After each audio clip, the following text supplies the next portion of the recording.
Bom dia e bem-vindas à Manhã Mulher, hoje especial para as mamães. Vamos começar com a orientadora familiar Érica Gregorini nos falando sobre a importância do esporte na educação e desenvolvimento das crianças e adolescentes. Há 2 décadas atrás, era comum encontrar crianças jogando bola nas ruas, pedalando bicicleta ou brincando em praças. Mas com o avanço da tecnologia, observamos uma mudança nesse cenário.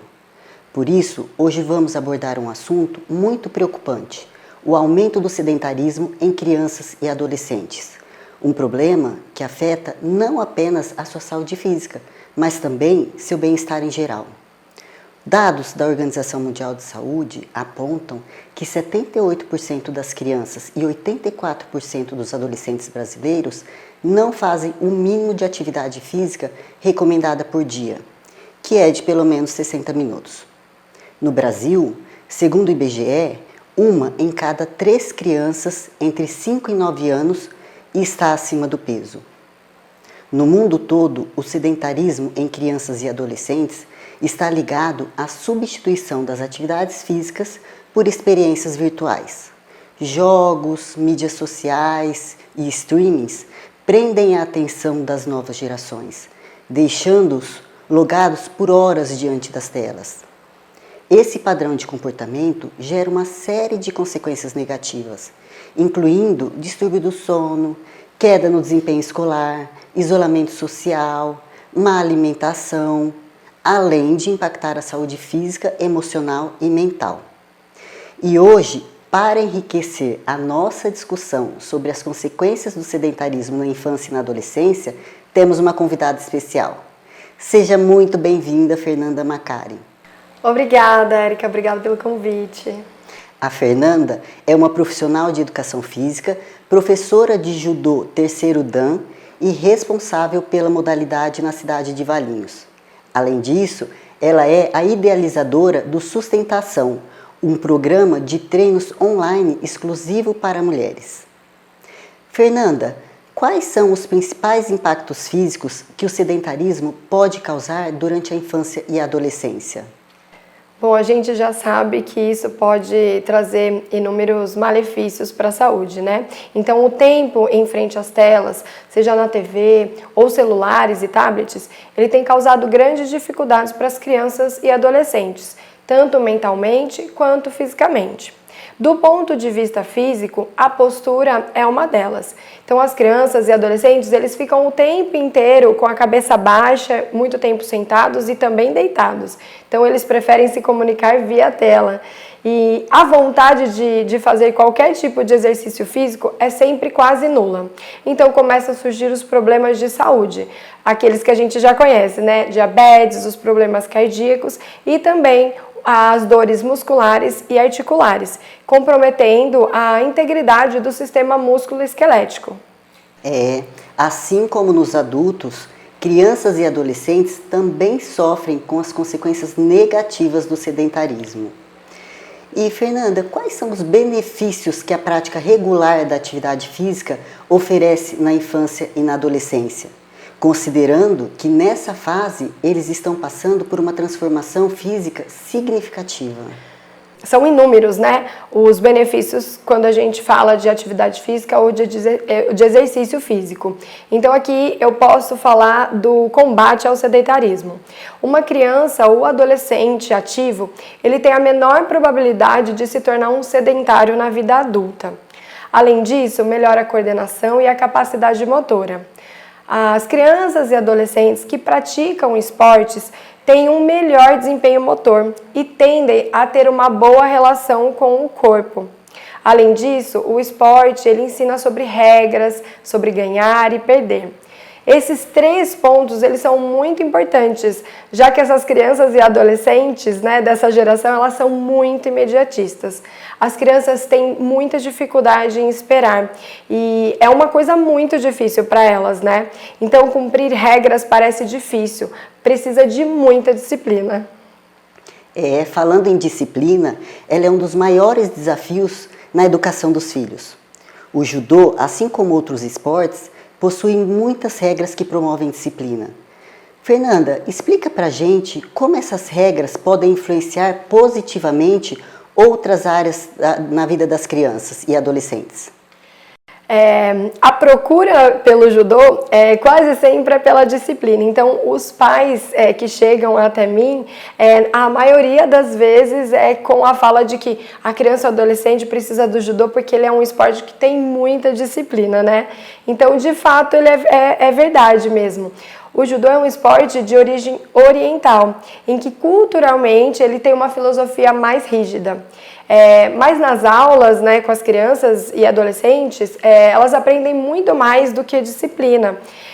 Aprendem também o que é respeito, respeitar o tempo de cada um, respeitar e saber esperar um momento para poder falar, né, para saber escutar, coisas que a gente sabe que hoje em dia está sempre muito mais difícil, as crianças só querem falar e não tem esse tempo de espera. Nas aulas, né, eles aprendem a ajudar o amigo, então ser parceiros mesmos de treinos. Nas minhas aulas eu ensino que ser judoca é levar os aprendizados, né, de dentro do dojo, que é o tatame, onde a gente treina, para a vida, em casa, na escola, no trabalho. Então, exemplo, né? Como que eu posso ser melhor, mais disciplinado? Então, cuidar do seu judogi, que é o kimono, né? O uniforme que a gente usa para fazer judô. Tirar o lixo do banheiro e ajudar os familiares, ajudar com as compras, são pontos que eu trabalho muito nas aulas. E isso sim, né, é disciplina. Então, assim, é um montante, é uma série de coisas que elas vão sendo realizadas e se tornam hábitos, né? São hábitos diários. Então, esses hábitos nos tornam mais disciplinados. Eu vou colocar aqui 2 princípios, né, que foi criado por Jigoro Kano, que é o criador do judô, né? E a gente usa bastante nas aulas. Então, por exemplo, eles são usados nas aulas e os aprendizados eles são usados extra aula, né, fora do tatame. Então são eles: Seiryoku Zenyo e Jita Kyoei. O primeiro ele diz respeito a usar a nossa energia de modo mais eficiente, evitando os desperdícios ou esforços desnecessários. Então isso leva o segundo, que diz que os benefícios que possamos obter e as ações, né, que tomamos devem sempre ter em mente a sociedade como um todo e não só a nós mesmos. Por quê? Por isso cria, né, uma sociedade melhor, e que por fim acaba beneficiando a todos nós, a nós mesmos. Então, se uma criança, um adolescente pratica o judô, ele aprende que não deve gastar energia à toa, que a gente precisa estar fisicamente, mentalmente e espiritualmente bem para que a gente possa nos beneficiar e assim beneficiar o próximo, seja ele os amigos dos treinos, os professores, os pais, os familiares e mais posteriormente as pessoas com quem eles ainda vão trabalhar, né? Muito interessante esse assunto. É muito importante que os pais reconheçam que o judô e os esportes em geral não se limitam apenas a cuidar do físico dos nossos filhos. Eles também desenvolvem habilidades emocionais e sociais, promovendo resiliência, autoestima e trabalho em equipe, que são essenciais para uma vida equilibrada e bem-sucedida. E a atividade física ela pode ser prazerosa. É só permitir que o seu filho escolha uma que ele goste. Existem muitas opções, mas lembrem-se, a melhor forma de incentivar um filho é ser exemplo. Muito obrigada pela sua participação, Fernanda, e pelas suas informações valiosas. Eu que agradeço, Érica, por essa oportunidade de falar um pouco sobre a importância dos exercícios físicos, né, da atividade física, nessa fase que é tão importante para que as crianças e adolescentes eles cresçam seguros e mais saudáveis. Muito interessante esse assunto. É muito importante que os pais reconheçam que o judô e os esportes em geral não se limitam apenas a cuidar do físico dos nossos filhos. Eles também desenvolvem habilidades emocionais e sociais, promovendo resiliência, autoconfiança, autoestima e trabalho em equipe, que são essenciais para uma vida equilibrada e bem-sucedida. E a atividade física ela pode ser prazerosa. É só permitir que o seu filho escolha uma que ele goste. Existem muitas opções, mas lembrem-se, a melhor forma de incentivar um filho é ser exemplo. Muito obrigada pela sua participação, Fernanda, e pelas suas informações valiosas. E agora eu vou para um rápido intervalo, mas na volta vamos falar sobre o desenvolvimento escolar das crianças. Não sai daí!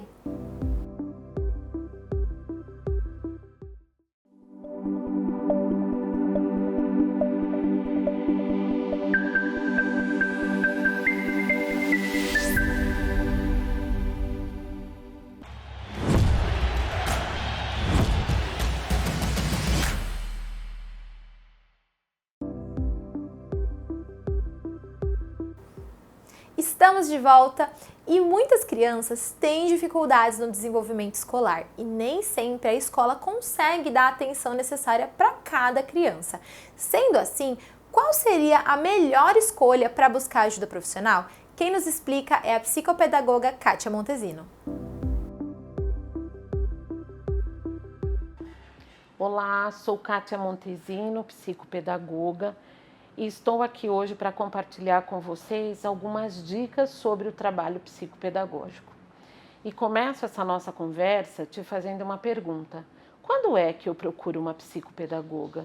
Eu preciso aguardar que a escola faça esse encaminhamento? Eu preciso que meu filho tenha idade para procurar um psicopedagogo? Como é esse trabalho? A psicopedagoga, ela vai auxiliar o seu filho, a sua filha, nas dificuldades escolares, mas vai além do que isso. Ela consegue e pode ter um olhar para, por exemplo, pensar em dificuldades, porquê da dificuldade. É muito comum que os pais cheguem no consultório da psicopedagoga ou no espaço no qual ela atende e digam: o meu filho não aprende a ler, a minha filha não consegue escrever, as tarefas de casa demoram horas porque ela não consegue desenvolver habilidade com a letra cursiva. Ela lê muito, mas ela não entende o que ela leu. Ela lê as tarefas da escola e ela não sabe o que é para fazer. Na minha casa, nós temos algumas regras na rotina, por exemplo, após fazemos as refeições, todo mundo tira o seu prato, o seu copo, leva para a pia, leva para a máquina de lavar, organiza sua cadeira, coloca sua mochila no quarto. Kátia, isso é um problema para a psicopedagoga ajudar a resolver? É. Muitas crianças precisam de avaliações para terem não diagnósticos e serem sentenciadas, mas poder receber auxílio especializado. Por exemplo, o meu filho não aprende a ler por quê? Não aprende a escrever por quê? Será que ele tem dislexia? Será que ele não consegue porque ele ainda não tem maturidade para esse desenvolvimento cognitivo? Será que meu filho não enxerga direito? Sabia que o uso de óculos é um dos níveis mais altos dentro das escolas em crianças, principalmente menores, que não percebem que não estão enxergando direito? O que a psicopedagoga faz? Uma anamnese com os pais. A anamnese é o quê? É conversar com você sobre o histórico da chegada dos seus filhos, desde o momento da gravidez. A concepção, a gestação, os primeiros anos de vida, as habilidades que adquiriu para cada fase da vida até chegar aos 6 anos. Se precisar, procure. Quanto antes conseguimos sanar as questões e as dificuldades que as crianças têm, mais rápido tudo isso passa. Kátia, mas tirar o prato da pia, meu filho não me entende. Eu digo para ele, leva o prato e o copo. Ele sai da mesa, pega o celular, que é o grande vilão nos momentos atuais, vai para o quarto e deixa tudo aqui. Ele não me entendeu? Ele pode ter uma disfunção do processamento auditivo central, onde o cérebro não organiza as informações para que ele execute. A psicopedagoga pode te ajudar. É um caminho investigativo de construção, principalmente num âmbito entre muitos profissionais. Fica essa dica. Você já ouviu falar na forma BLW de oferecer os alimentos na introdução alimentar do bebê? O que é essa sigla que hoje em dia se fala por aí quando eu vou começar a oferecer outros alimentos para o bebê? Então, BLW é uma sigla que vem do inglês, que é o Baby Led Weaning, que é, na tradução literal, o desmame guiado pelo bebê. Então, na verdade, o que a gente tem como conceito aí do BLW é o bebê conduzir a sua própria alimentação. É quando o bebê ele vai direcionando como ele vai, os alimentos que ele vai selecionar, os alimentos que ele vai levar à boca. É você permitir desde os 6 meses, que é quando a gente começa a introdução alimentar, que esse bebê se alimente sozinho, né? E aí o BLW, ele vem do conceito de que se a gente confia que um bebê consegue mamar o suficiente, né, no peito, sabendo exatamente o quanto ele precisa mamar, sem que a gente precise medir isso, esse bebê ele segue tendo essa capacidade de autorregulação, de, na transição para os alimentos, ele ir aprendendo e ele saber o quanto ele precisa comer, sem que a gente precise interferir nisso, né? Então, as vantagens principais aí do BLW para o bebê é principalmente essa, a gente garantir que ele está respeitando a sua sensação de fome e saciedade. Ele vai aprendendo a conhecer essas sensações, né, de fome e buscar comida quando tem fome, de saciedade, parar de comer quando começa a ficar satisfeito ali.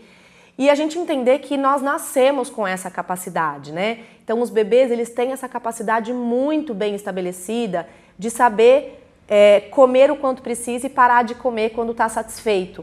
E muitas vezes, quando a gente oferece os alimentos na forma tradicional, ali de colher, onde nós estamos conduzindo essa alimentação, nós temos o costume de querer controlar a quantidade que esse bebê tem que comer, né? Então o BLW é justamente a gente passar esse foco para o bebê.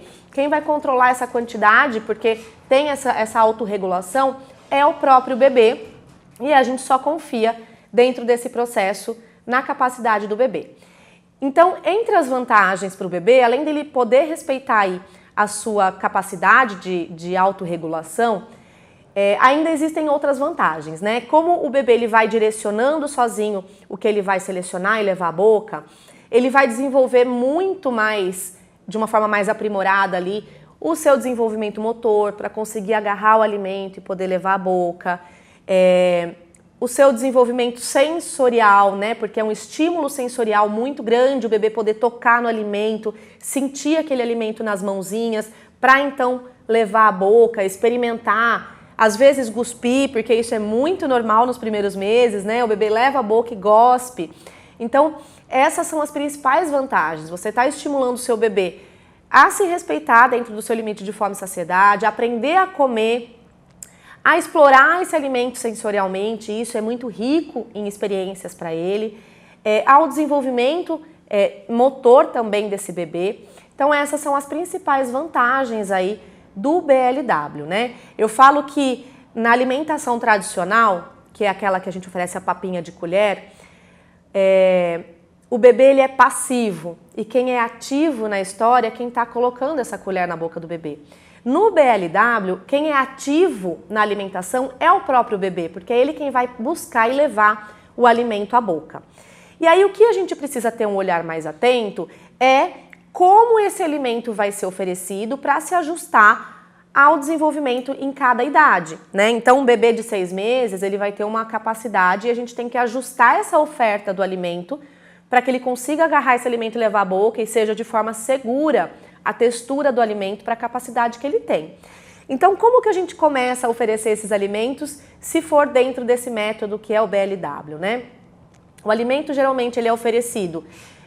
O bebê de 6, 7 meses, ele faz um movimento que a gente chama de preensão palmar. Então, ele só agarra os alimentos assim, com a mãozinha aberta, né? Ele abre e agarra os alimentos com a mãozinha fechada. Então, normalmente, são alimentos mais alongados, né? Que não sejam muito finos, porque a hora que o bebê agarra com força, ele pode quebrar ali dentro da mãozinha e ele não vai conseguir chegar à boca. Então, alimentos mais alongados, que o bebê consiga agarrar com a mãozinha e sobre ali um pedacinho para que ele possa, né, levar à boca. esse é o desenvolvimento para essa idade. Conforme esse bebê vai crescendo, ele vai aprendendo a fazer o que a gente fala de pinça, que é a pinça mais grossa. Da pinça mais grossa, ele vai para a pinça mais fina.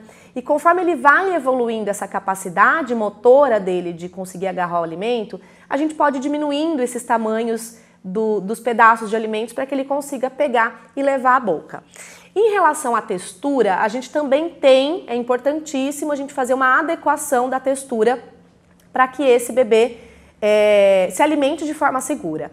Então, com 6, 7 meses, o bebê ele faz só o amassamento do alimento, né? Ele pressiona o alimento contra o céu da boca e amassa esse alimento dentro da boquinha. Então, como que eu vou fazer essa oferta segura aí na textura?